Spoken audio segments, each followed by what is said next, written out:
Red Shoe Realty. Kind of a unique name, but One Red Shoe Realty. Yeah. That's right. Yeah. Yeah. And how, Mm-hmm. do you know how that came about? How did the One Shoe Realty, it's an interesting name. Right.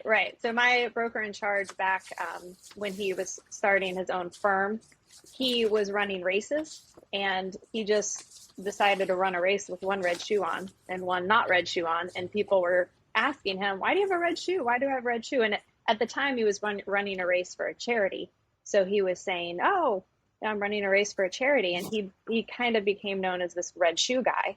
So when he started his own firm, it was one red shoe. So there's 3 of us in the firm, and we all have a tie to the running community. So it's kind of a little local running niche is One Red Shoe Realty. Yeah. Mm-hmm. It's a great name because it's so unique that you can't help but remember it. Yeah. I think it's awesome. So, and so everybody understands, like, how did you get into real estate? What was it that drove you into real estate? So I always say, no one starts real estate first in life, right? You do life a little bit, and then something in life guides you towards real estate. I was a teacher for 19 years and loved every second of it. But my daughter, when she was in 4th grade, we discovered a lot of learning disabilities with her. And I knew she needed a different school setting, and I couldn't keep my schedule and get her where she needed. So my broker in charge is a good friend of mine, and I was kind of not sure what to do if I left teaching. And he was by himself at the time. He said, hey, I need someone, come work for me. And I went to real estate school in the evenings and taught during the day, and loved it, and just kind of seamlessly fell into it. You know, it is amazing how many agents we talked to that came from being teachers. Mm-hmm. There must be something about being a teacher that translates extremely well into real estate. Do you see that? I mean, do you notice that? Yeah. I mean, all real estate is education, right? So it's gathering information and giving it to people, just like you do as a teacher. It also pays much better than education. So yeah. I think that once people get into real estate, they go, oh my gosh, you can actually, make a living doing real estate. What surprised me so much as soon as I went into real estate is I was still teaching as I was going to school. After I got all my passed all my tests and certifications, the amount of parents and colleagues and family members of parents and colleagues that came to me to buy a house was ridiculous. And what shocked me was the fact that I had 0 experience, but they trusted me. And that kind of set my trajectory for how I was going to run. The business aspect of it was, I'm like, I've never sold a house. And they're like, we don't care. But we trust you. So I didn't even have to go find clients. They were finding me. And it just really set in stone that trust issue is the trust is the biggest part of real estate. And I know experience is great. And now I have the experience behind me. But I was shocked. I'm like, no one's going to want to work with me. I'm new to this. But people did. And I'm forever thankful for that. I find that most people have a connection to teachers. I mean, unless you were the bad kid getting in trouble, most kids, right. For instance, my son walks by his classrooms, even the prior teachers, and walk by, just say good morning to them when they're, so there's a connection that people accumulate with teachers that you don't get on the normal basis. Right.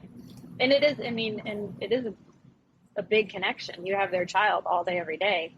And so, that just really surprised me. I thought when I went into this, I was really going to struggle and try to find my way. And I was kind of thrown into it, the deep end. I had to learn how to swim very quickly, but luckily my broker in charge was a great coach, and I enjoyed doing it. But that was really interesting. I didn't think it was gonna go that way, and it has. And it was 4 years ago, and I still have former parents calling me for houses. Mm-hmm. Yeah, that's awesome. It's what I've been in sales my entire life, as Ian has, and what you learned is that it's really about trust. If they know the type of person you are, they knew you'd figure it out, and you'd have their best interest at heart. And that's really what matters, is that if you care about them and and you're not going to cheat them, you're going to help them make the right decision. They can trust you. That's nobody just walking in can get that. That's something you have to develop over time with someone. I was going to say, I think teachers are also natural learners. Like we're constantly learning and wanting to learn new things. Also, what I found is they're rule followers. It seems, so because they're rule followers, they're great people to work with because they follow the rules. But to follow the rules, you got to know the rules, and that means in real estate, you got to understand the process. You got to know the process, and that makes you also. And I'm going to take this a little not away from a teacher, but it also matters. Your personality matters, and I've known you for quite some time, and you have a phenomenal personality. You have a person. You're very friendly. You're very easy to get to know, and you're fun to be around. So people not only do they trust you, but they like being around you. You're going to deny that? It's I mean, I appreciate you saying that. I like people, and I think when you like people, that's a huge piece of it.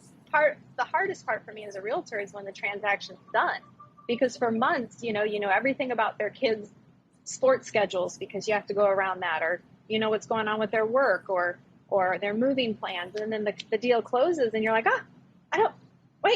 what happened? So I try to keep in contact with people just because I like people, and it's you get to know them, especially when you show people houses for 4 or 5 months. You really get to know them. It's weird because what we find with a lot of agents, and not usually the top ones, but they do a great job of keeping in touch with people during the process, from the time they start looking for homes to the time they close on their home. They're phenomenal, and even a week or two after, they're usually really phenomenal.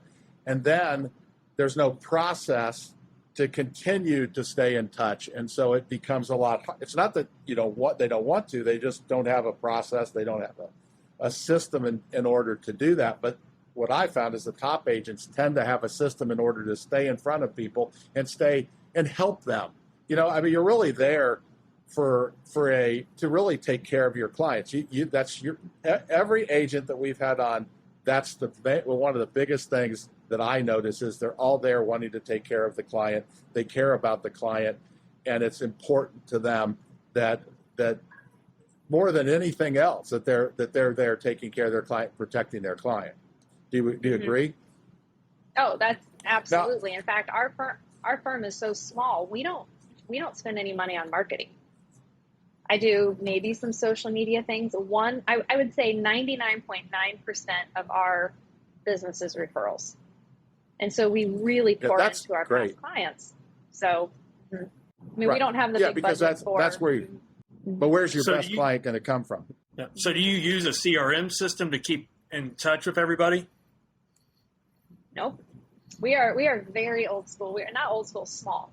So, and there's only 3 of us, and we do everything together. So my broker in charge, when he started his own firm and then hired me on, he had kind of a dream of having a team that worked together, because in huge firms, everyone is friendly and everyone is nice, but everyone's your competitor. And that's the reality of the situation, is everyone's your competition. So he said, I don't want to do that. I want to create an actual team. So we hired Amanda, who's phenomenal. So there's 3 of us now. Every single deal that we close, we split the commission into thirds. So we are invested in each other's clients. If someone works with me, they usually get me the whole transaction, unless I'm out of town, unless, some reason I can't be there, then my other 2 colleagues will step in. But he's really created this team environment. And because of that, we kind of come around all of our clients because we know them. By the end of the transaction, I know Amanda's clients, I know Michael's clients, they know me. So we don't do a big system. It's literally just keeping in touch with people. And a lot of times it's a funny text message. You see something funny and you think of them. I make a point just on my own to touch base with all of my clients about every 3 months, be it a card in the mail. We just did Christmas cards. something that someone taught me to do in January, all the closings I've had the previous year, I send them their settlement statement because they're going to need it for taxes. Then they don't have to dig it out. But that's one way to keep in contact with them, to touch base as the new year, kind of begins. So we keep it very, very small. We all work from home. We have no overhead expenses. So we can kind of do whatever we want with our fees.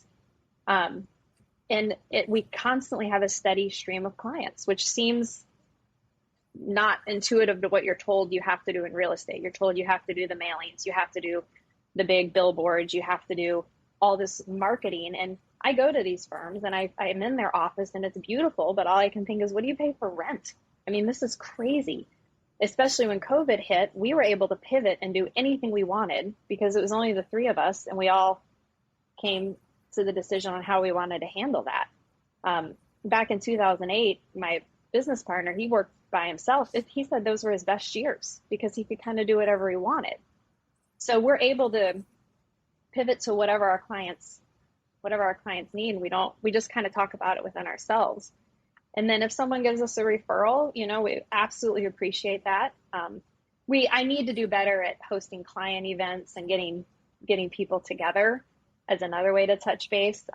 We have a couple things in the works for that, but we keep it very, very simple, but we've never had a problem getting new buyers and sellers. So we've been very fortunate. Well, it seems like for an event, you could just have everybody out to the farm and you could have them, That's what we're working on. Take care of everything. I figured. Yeah, because it makes sense. That is part of the plan. We just haven't gotten our feet under us yet on the farm to host big events yet, but we'll get there. Mm-hmm. Yeah. Well, I think what's cool about your environment, what you guys have created is that if somebody works with you, they're not getting one agent, they're getting three. So you're all working together. There's no infighting. There's none of that. It's everybody's working to take care of that client to the best of your ability as a group. And that's a hard thing to make work, but it sounds like it's working. Make it work, but you're making it work. And you can tell by your reviews. The reviews I looked up, they're all phenomenal, and I'm sure that's why, because you're always there taking care of people. Yeah, it's a very close. How would somebody get a hold of you if they have any real estate needs? And first, tell them where you're at, and so they know you're not in Indiana. No, we live in North Carolina. So our website is www.1redshoerealty.com. You can get a hold of me through there. My information's on there. But yeah, we are not in Indiana, but I think it's always fun to learn about other markets from other agents. All across the country. Yeah. Yeah. And I know you have some unique pieces, at least unique to what I see here in Indiana, which I want to talk about. If somebody needs to get a hold of us, Ian, how would they get a hold of us? Go to hardworkingmortgageguys.com. That's Hardworking Mortgage Guys to get a hold of Ian or I. And so Emily, I know there was, and it's called, I wrote it down over here. All right. It's called due diligence fee, which I know is a lot different than what we see. So can you kind of tell people what it is and what happens in North Carolina with that? Yeah, I thought the Indiana realtors would be interested in this. So it took me a while to wrap my head around this. When we moved here in 2014, because we had owned several homes in Minnesota where we lived, but in North Carolina, it's one of the only states that in 2011, the North Carolina Real Estate Commission developed this idea called a due diligence fee. So most agents in other states, when they go under contract, they negotiate the price of the house and a lot of times the earnest money. So that earnest money, if something goes wrong during the transaction, generally the buyer can get that back. Problem was there's no protection for the seller at that point. So here the seller lists their house, they go under contract, the buyer backs out. They've now taken their house off the market for X number of weeks. Their house could be kind of tainted now because it's back on the market. So the real estate commission put in this due diligence fee. So when we write a contract, we negotiate price, due diligence fee, and earnest money. The due diligence is a period of time from the time you go under contract, generally about 3 weeks, where the buyer is able to do all of their inspections. They do their due diligence. They pay the seller directly to take their house off the market so they can do this. So you've gone under contract. Rick, if I was buying your house, we're going under contract January 1st. My due diligence period ends January 15th. I'm going to pay you $500. I'm going to write that check directly to you. It goes towards the purchase price of my house. In those 3 weeks, I need to do all my inspections, and we have to agree upon repairs by the end of that 3-week period. Then from January 15th, let's say, till January 30th, when the house closes, that's when your earnest money kicks in. That's held usually in an escrow account with the attorney's office. And that's your good faith money for the rest of the transaction. But this due diligence piece is very interesting. Are you following what I'm saying so far? Because it gets a little confusing. I am. I understand. Okay. Ian? Okay, so. Yeah, I'm good. Okay, so it makes sense. And generally, before the last 18 months, I would tell clients, okay, your due diligence fee and your earnest money should equal about 1% of your house purchase price. So if you have a $500,000 house, you might put $500 in due diligence and the rest in earnest money. The earnest money is pretty safe because you've done all your inspections by that point, by the time you hit that period of the transaction. The problem was in the last 18 months, this due diligence fee got out of control. So it became a huge playing chip. And for a lot of people, this is part of their down payment, is this due diligence fee and this earnest money is part of their down payment. So it was not uncommon in the last 18 months for me to deliver a $100,000 due diligence check. So the buyers were paying this extreme amount of money to get ahead of the pack. At that point, the seller has $100,000 in their account. And they're thinking, well, we're not going to do any repairs. I got $100,000. Of course, the money could be reimbursed if someone lied about something, but that's hard to prove. So it was gut-wrenching watching people hand over. I mean, the largest check I had was a $150,000 due diligence check. Wow. And then they didn't even put earnest money down because it didn't even matter at that point. But once that check's handed over, the odds you will get it back, no matter what is found on the inspection, is very slim. So it got really cutthroat, especially in North Carolina, because of this due diligence fee. Now we're seeing about $2,000, $1,500. So it's definitely gone back down. But it adds a whole nother layer to the negotiations when you have this due diligence fee. Yeah, and if you give somebody $150,000, I can't imagine anything happening to the house being a problem that you're going to walk away from. You gave them, you're going to buy it because you probably won't lose 150 by buying the house and then selling it. You know, I mean, it's just, man, that's a risky thing. And especially people were buying houses sight unseen. They hadn't even been in the house yet in this market. Oh, really? So, wow. Yeah, I mean, that was the crazy, crazy part about, and I'm sure your market was crazy too. Raleigh was just insane. Yeah, our market was crazy, but we didn't have that situation. So somebody, if they have an issue, they give the earnest money, the house, just like, I mean, the house is inspected. There's a big problem. They try to work it out. If they can't work it out, one of the options is to walk away. Appraisal comes in lower than you anticipate. One of the options is to walk away.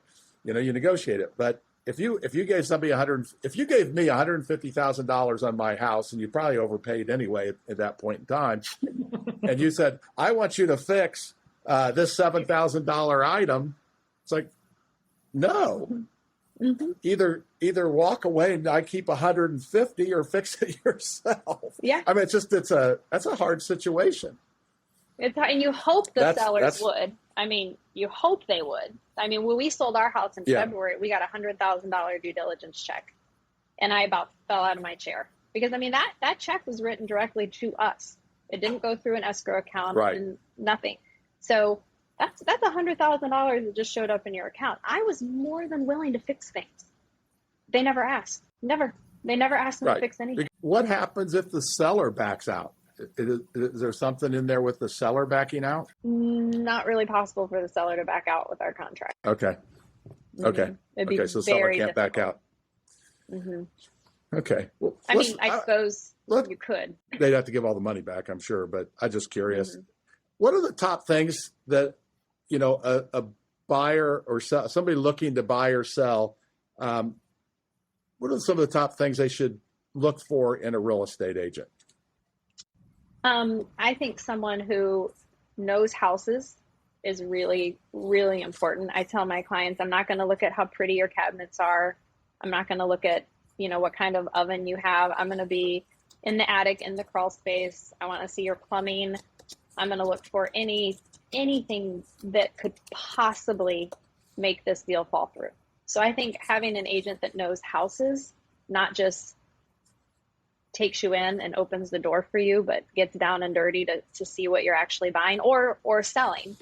At the same time, I think someone who's a great communicator. I just had a buyer and the seller had 4 separate agents. I didn't even know who to talk to because one person did the open house, one got it under contract, one was a closing coordinator. So I think someone you can deal with directly and not get passed off to someone else, because there's a lot of questions that happen, and especially in the beginning. And if you develop that rapport with someone and then all of a sudden you get handed to someone else, that's a little bit unsettling. So I think knowing houses, communication, and just trust. Just go with your gut. If you feel like someone's gonna be on your side and represent you well, then go with that. All right. So we understand that last few years has been crazy busy, so it's easy to stay motivated. So what keeps you motivated when it gets a little slower? One of the nice things that we have, how we have our firm set up, is that because we all split our commissions 3 ways, one of us always has a closing. So we always have some sort of paycheck coming in.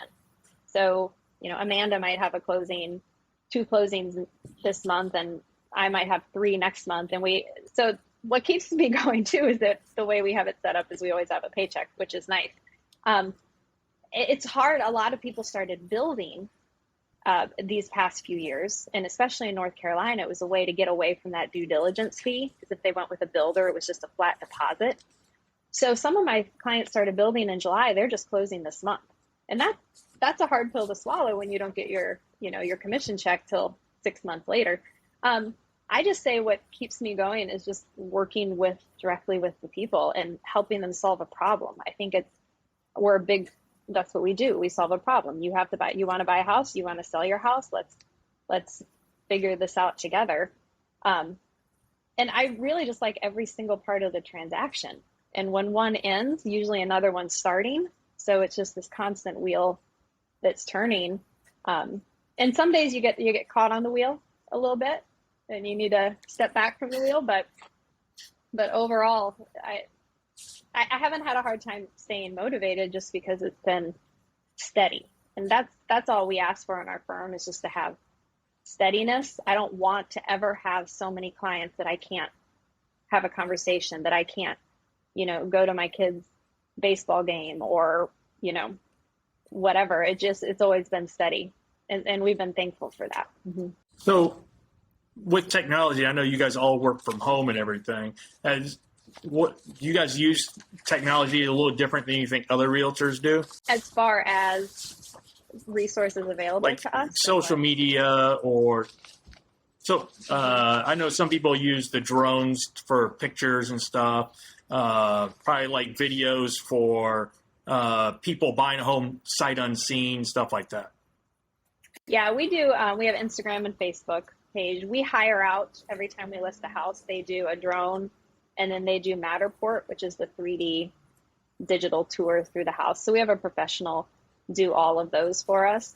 I think that obviously, I'm into our MLS every single day, going through things, looking at stats. We use that all the time. Now, I refuse to dance on TikTok. Like, that's not going to happen. Like, that ship has sailed. We are all too old. We're getting Rick to do it. Right. I like some people at work. I just feel like that if I was younger, maybe, yes. But I know it's a huge tool. I downloaded TikTok and I tried to learn, and it's just a no. There's some, I can't do it. I've tried. I don't understand it. But yeah, we try to keep up with the social media things. I'm very aware that a lot of it is just noise as well. So if I'm going to post something, I want it to be useful. I try to post home maintenance tips. Like, it's getting below freezing here. in 2 days. So I'm going to post, don't forget to unscrew your, your hose from the spigot outside, because here our pipes aren't insulated very well in this sort of cold. So I try to be useful when I post, not just more noise for everyone that is scrolling through. But it is good to keep your face out there. It's good to, keep fresh in people's minds. So, well, if you had to start all over, what would be, something you would do differently, or a few things you might do differently? So for anybody new, they would kind of get an idea of what you do differently so they can understand what they should do. I think I underestimated the amount of time it was going to take. I tried to continue teaching for a year and do real estate, and that was hard. That was very hard. I think that understanding that you need to have a schedule where you can just go, and you never know when that's going to happen. If someone wants to see a house in this time frame, you need to show them. I didn't think I fully understood that. If you want to go away for a weekend, you have to have all your bases covered. So I think I would not have tried to work full time and be a realtor at the same time. But again, I didn't anticipate all these people wanting to buy houses from me. So, and I'm thankful for it. But for someone just starting out, I would say the scheduling is a little bit tricky. And there's just so much to learn, especially with your MLS. So I did a lot of the free trainings that is available to me, because we don't have a big firm. We don't have someone to come in and train us. So I just think digging into what resources you have available. I mean, we have the Raleigh Association of Realtors that has free classes.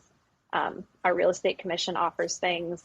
So I didn't dig into those classes till later. And now I've realized what a great resource they were. So just spending time with all these amazing resources that people put together to learn. Well, what about a mentor? It sounds like you're the owner's a mentor, but is that important? And who was he your mentor? Or did you have other mentors to help you get started? No, he was really it. And he's very interesting. He worked on an oil rig in Alaska for his whole career until he became a realtor. So I always say he should be a general contractor. So the way he mentored me, he didn't sit down and teach me how to use the MLS. I figured that out on my own. We visited new construction, and he's like, let me explain to you what's happening here. Let me show you what's happening with this wall. Okay. Let me tell you why this foundation is wrong. Oh my gosh, I still have a great inspector that let me shadow him. So he would let me tag along to inspections, and he would say, here's polybutylene pipe. Here's these brass fittings that were on PVC pipe or PEX pipe in the 90s that are corroding. Here's what you need to look for in a crawl space. So those two were my big ones. I really wanted to learn about how the ins and out of houses. And I had built 2 houses, but you didn't notice things when you're a buyer. You just want to make sure your stuff is there. So those are my 2 big mentors to get me down deep into the belly of the homes. Because here we have crawl spaces. I usually will go into a crawl space. There's been a few over the years that I won't go into. Yeah. A little too sketchy in there. But that's what I'm thankful for. And that's what I think we do differently and then when we get the inspection report, we can have the conversation. Or when I'm building with someone, I can have the conversation. It was very hard for me to go from being a teacher, where as a woman, I was very respected in my field, to being a realtor, where when I show up on a new construction site, I'm often ignored or talked to like I don't know. Oh, really? What's happening. Mm-hmm.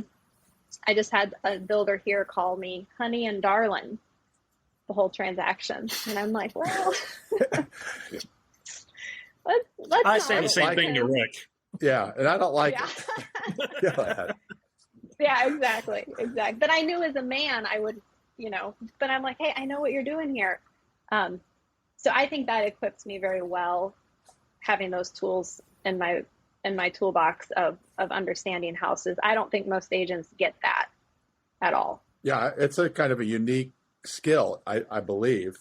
Mm-hmm. I spent 11 years with a new home builder, so I have a lot of knowledge of new construction and and that, but I don't think everybody ends up where they're kind of their niche is. If they're really into that, we had one person, he's really into the market. So market meaning the rate market, the housing market. And so he really cares about some of the things we offer for training for real estate agents on the market, on the rate market and where rates come from and all of that. And I think you're also into that. I think you've told me you like to see that type of information too. Some people, that's not their thing, so they just move right over it. I think it's important, and it sounds like it has been to your buyers. Mm-hmm. Yeah, it definitely has been. Now, do you work mostly with buyers or sellers or both? I work with whoever comes my way. So, depending on what they need.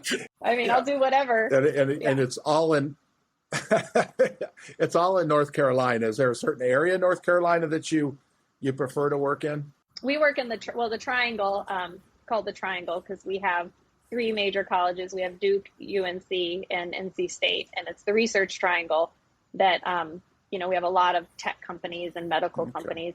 So I mainly work in the Raleigh area. We have a cabin in the mountains of North Carolina. I can work there. I often poke around in real estate there, but I've yet to do a transaction there. I think one day I might dabble in the mountains a little bit, but for now, just the Raleigh area. You need to know the area. Yeah, you really need to know the area. And I have people who are interested in buying in the mountains, and I just go, I don't know it that well. That's not my lane. Yeah, and that's important. You stay in your lane. What about the future are you most excited about? Gosh, what Ian said too, I'm excited to see what technology is going to do with this. Every time I sit in the closing, I'm just shocked that we still go through a mound of paperwork. I'm like, at what point is this? One of my lenders does e-closings, but it's still not its thing yet. I'm very interested to see what technology does to the real estate industry. The reality is people don't need a realtor, right? So all the information that I can get, most people can see. So what's that going to do for our profession in the future as technology and all these resources become more and more available to people? I think it makes our job easier because we don't have to reinvent the wheel every time. People see what houses are for sale and they let us know if they're interested. It's no longer going out and finding houses for people because they can't see what's out there. I'm excited to see how things change with all these continued apps and resources for buyers and sellers. And the iBuyers have been really interesting to watch. The Open Door, we have Mark Spain here. He's a big buyer. OfferPad, I don't know who you guys have there, but it's very interesting to see these. Zillow was doing it for a while. They're not anymore, but it's interesting to see. You gotta go with the flow. Yeah. But, I hear what you're saying, but here's what I believe, especially when you look at the statistics and what people are when they survey. I think real estate agents, yes, I can go out and find a house on my own, but there is a lot of things a great agent does well past just finding the different homes that are available. I think the agents who live off of, here's some houses, okay, there you go, and they don't really do much else, I think they're in trouble. I think that they're not going to be very useful. But an agent who has the knowledge, who can crawl in the crawl space, who understands how a home's built, who cares about their client, understands the process, understands closing, understands the entire process, is of huge value because it is a complicated process and there is a lot riding on the process. I think the same thing with mortgages. Not that they can do their own mortgage, they can't, but there's so much riding on it, and the experience and knowledge of the people helping you makes a world of difference. What do you think? It does. That's what I want to scream from the rooftops. Yes. Yeah. That's huge. I mean, we have a major highway going in by us. It's Highway 540. And if you are looking at a house and you don't understand that highway is going to go right there, or, the county we live in just passed some new laws, if you don't know that. So yeah, I mean, I think realtors are absolutely priceless. It's a matter of how other people see us. And if you have a good realtor, you know they're worth their weight in gold. You absolutely know it. Mm-hmm. Right. Yeah. And I think it's a matter of educating people. As an example, when I sold new homes, I was in a community, and a little ways away is a office park called the Pyramids, and you could see it from the community. And this couple came in, and they showed it. I showed them around and everything. And when we got all done, he's like, "Well, is there something you're leaving out?" So no. And he walks me out, and he points out. He goes, "What about that?" I said, "What about that?" "Well, that's a nuclear power plant." I said, "No, that's an office." But that's why you need somebody. Without me explaining that, they'd have left. Mm-hmm.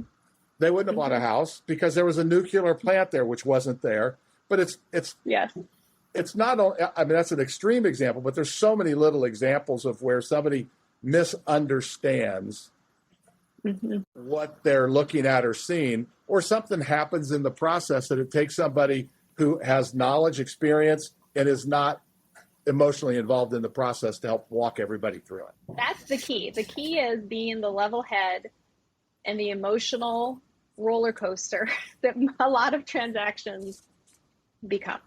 Because people, once you start talking money, all the feels come out, right? So I say often to my clients, like, hang on, slow down. Let's just think about this. I had a seller that she was an accountant, so she was just all about every single penny. And I got their repair request from the buyer, and it was ridiculous. It was ridiculous what they asked for. So I called her. I said, "Hey, I'm gonna tell you what's going on, and I'm gonna give you 5 minutes to react to this. And after 5 minutes, I need you to think like an accountant."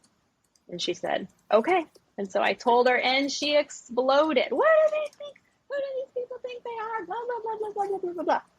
And then after the 5 minutes, I go, "You done?" She goes, "Yeah, I'm done." I go, "Okay, let's think about this financially. Let's think about all sides of this."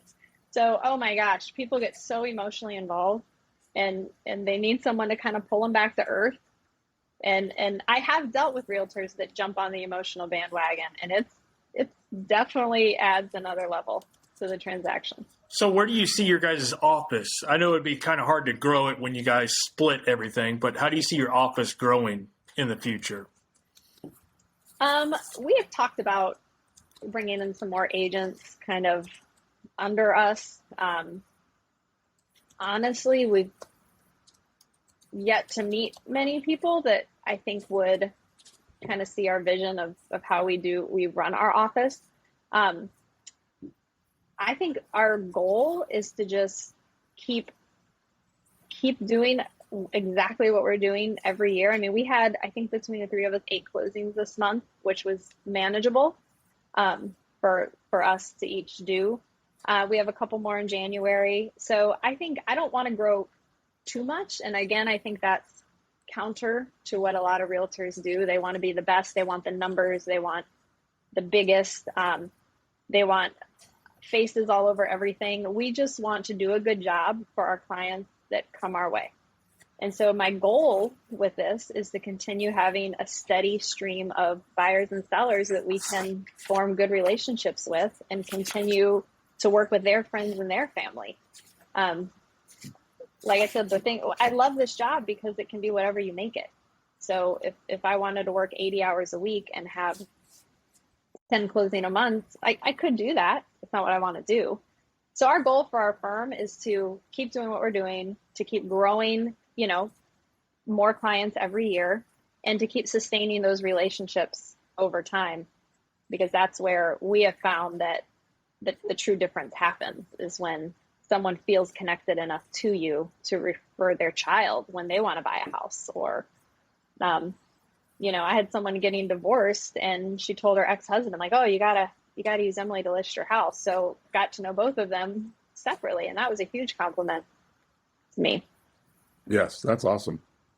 That's awesome. So what has been your most satisfying moment in business? That's a tough one. There's so many good moments. There's so many good moments. Well, give one of it. Just one good moment.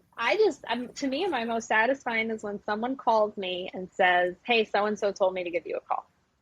To me, that says I did a good enough job to absolutely have someone bring up my name. And that to me is the biggest compliment you could ever get. Instead of someone going, don't use them, don't use them. That's not a compliment. Me, I mean, it's not a compliment, no. To me, that's the way I get most of my business. And every time that's a little pat on the back for me that it's going well. And I love when I hand the key over. That's my favorite. Either, go to closings. I'm a notary. I got my notary public, so I can sign all my sellers' paperwork. So I usually go to their house and kind of make a big to-do out of it to sign all their paperwork with them and then bring it to the attorney. And then being at that closing with buyers, especially first-time buyers, it's so exciting. They don't know yet the funness of owning a house, so they're all excited about everything, and it's just a very rewarding job. And I think to be part of that, I love it. Sometimes people invite me over for dinner, after the closing, and to go see what they've done with the house. And there's a lot of rewards in that. Yeah, that's awesome. Hey, Ian, I forgot the question of the week. Go ahead and let's do the question of the week before we. Oh, okay. Yeah. No, that's all right. We were all talking. So the question of the week is, what was your first car? Oh, my first car. 1984 Chevy Blazer, two-tone brown, and the windows didn't go down. We were set up with a nice car. Uncle Rick couldn't help you out with that? Car. Uncle Rick did not help me out with that. Nope. I had to share the car with siblings. But let me tell you, I thought it was the greatest car of all time. Yeah, when our son started driving, we got him an old Honda, and he said, I don't get to pick my car. I said, no. You get to pick your car. Did his windows go down? We give his windows went down. But I'll tell you right now. He had a better car than you. Yes. We ended up buying a farm about 6 months ago. And we have an old farm truck, and it's a 1998 Isuzu Hombre, and it's the greatest truck that's ever existed. It's a piece of junk, and I love it every single time I drive it. There's nothing like an old car. Yeah. No, there isn't. Well, we're at the end of the show. If someone wants to get a hold of you, how would they get a hold of you, Emily?